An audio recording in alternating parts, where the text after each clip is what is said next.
સીતારામ, સદદેવદાસ, જય મા અમર, જય શ્રી કૃષ્ણ. ચલો ફરીથી આવી ગયા છીએ અને હવે સોશિયલ મીડિયાનો ઉપયોગ છેલ્લા 20-25 દિવસથી ખૂબ ઓછો કરી નાખ્યો છે. એટલે લાઈવનો બધો સમય છે એ પ્રભુજી માટે, પ્રભુજીને નવડાવવા, પ્રભુજીને ખવડાવવું, એમની કેર લેવી અને સાથે સાથે બાળકો સાથે રમતો રમવી. ખરેખર દીદી, એટલે હવે આપણે વ્લોગના માધ્યમથી મળતા રહેશું. ટ્રાય કરીશ કે રોજે બધા વ્લોગ શૂટ થાય, જેટલા બી થશે એટલા પ્રયત્ન કરશું. સાથે સાથે આપ સૌને એક રિક્વેસ્ટ કે મોબાઈલનો ઉપયોગ 25 દિવસથી મેં ખૂબ ઓછો કરી નાખ્યો છે. એટલે 4 થી 6 અને બપોરે 11:30 થી 12:30 આ દરમિયાન હું મારા જરૂરી કામ માટે મોબાઈલ ખોલું છું. ત્યાં સુધી મારું નેટ ઓફ હશે, મોબાઈલ બી કદાચ સ્વિચ ઓફ હોય. તો જરૂરી કંઈ પણ કામ હોય તો ભાઈ આપણા ભીમાભાઈ પાસે અત્યારે ડાયવર્ટ છે, કેમ કે જયદીપભાઈના લગ્ન નજીક આવી રહ્યા છે, તો એ લગ્નની તૈયારીમાં છે. એટલે જરૂરી કાંઈ કામ હોય તો ભીમાભાઈને ફોન કરજો, ભરતભાઈને કરજો, કાનાભાઈને કરજો, સાથે સાથે આપણા પાર્થભાઈને કરજો. અને વધારે કાંઈ ઇમરજન્સી હોય તો રૂબરૂ આશ્રમ પર આવજો. સાથે સાથે પારિવારિક કેસ માટે એક ખાસ અપીલ કે પરિવારવાળા કેસ અમને ખૂબ જરૂરિયાત લાગશે તો જ હાલ અમે લેશું. કારણ કે અહીંયા વ્યવસ્થાના ભાગરૂપે જે કંઈ પણ તૈયારીઓ કરવાની છે, બધી તૈયારીઓ હાલ ચાલે છે. અને આ આશ્રમને આપણે લેડીઝ આશ્રમમાં શિફ્ટ કરીએ છીએ. એટલે આજે બધા જ જે જેન્ટ્સ પ્રભુજી છે, પાલિતાણા મુકામે આપણું જે માનવ મંદિર આશ્રમ છે, ભાઈ શ્રી ભરતભાઈ અને રાજેશભાઈ જે ચલાવી રહ્યા છે, તો બધા જેન્ટ્સ પ્રભુજી ત્યાં જશે. એટલે આવનારા સમયમાં જેન્ટ્સ પ્રભુજીને લેશું, પણ 8-10 પ્રભુજી ભેગા થાય એટલે એમને આપણે પાલિતાણા શિફ્ટ કરશું.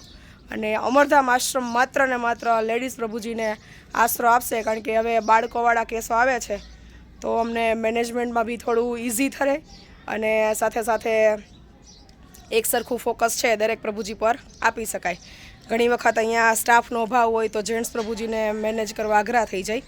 એટલે સૌને અપીલ કે વિડીયોને શાંતિથી સાંભળજો અને કાંઈ ન થાય તો સહકાર આપજો. બસ હવે બસ આજથી જેટલું શક્ય હશે એટલું વ્લોગ શૂટ કરી અને આખા દિવસની પ્રવૃત્તિ આશ્રમની છે તમારા સુધી પહોંચતા કરવાના પ્રયત્ન કરીશ.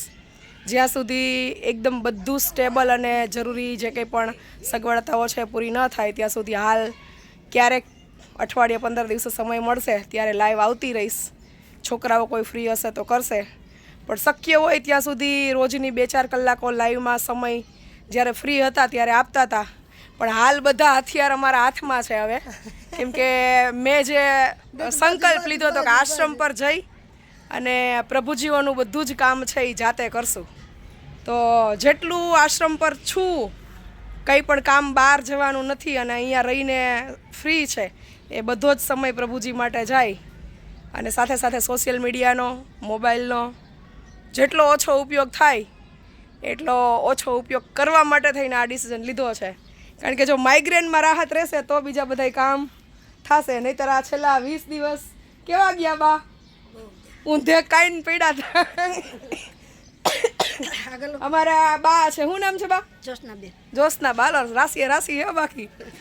આંબેડીથી આપણા દાદા માંડા દાદા અને આપણા જોશના બા લગભગ આશ્રમે 1 દી કોક જ દિવસ ખાલી જતો હશે કે નહીં હોય. જેટલો બી સમય એમનો ખેતીવાડીનો કામ કરતાં કરતાં વધે એ બધો જ સમય જોશના બા છે એ મા અમરધામ આંગણે આવી અને પ્રભુજીઓની, આશ્રમની, અન્નક્ષેત્રની જે કંઈ પણ સેવા હોય એ સેવામાં પોતાનો સમય અર્પણ કરે છે. આ છે અમારા રીતુ દીદી અને આ છે આપણી ચકલી પરી. તમારું કેટલું ધ્યાન રાખે છે.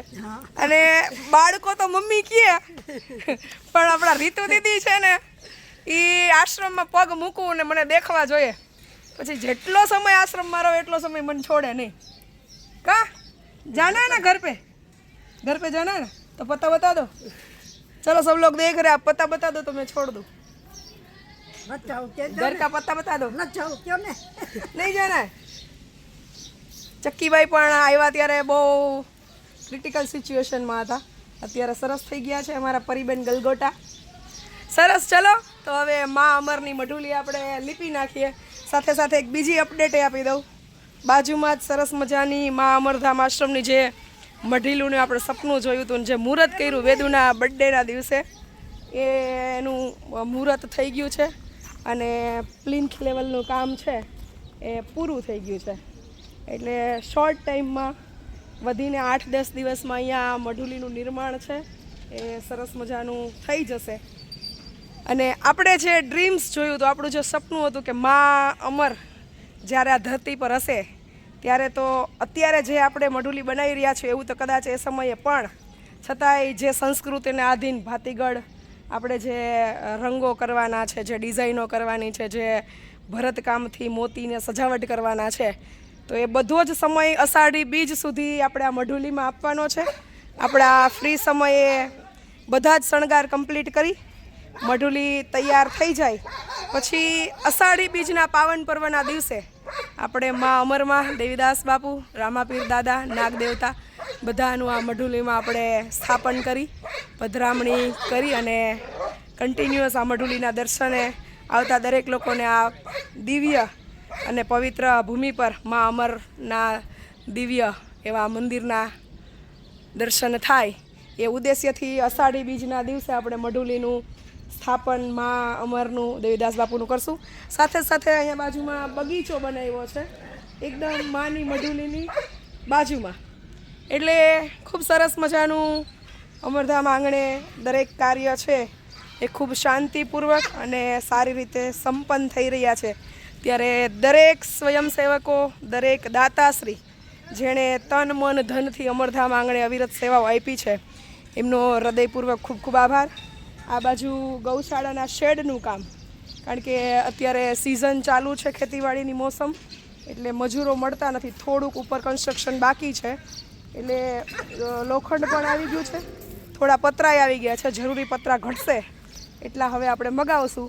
પણ શોર્ટ ટાઈમમાં એક્ઝેક્ટ આપણી જે આ મઢુલી છે એની સામે જ આ ગૌશાળાનું નિર્માણ થશે.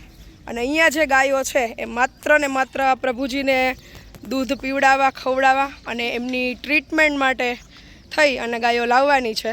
2 ગાયો ઓલરેડી આશ્રમ પર છે, શેડ બની જશે. પછી જે કંઈ પણ આપણને આશ્રમની જરૂરિયાત છે એ મુજબ આપણે ગાયો લાવશું, જેથી કરીને આપણે ગાયો માત્ર ને માત્ર ગાયોની સેવા કરવા માટે નથી લાવતા.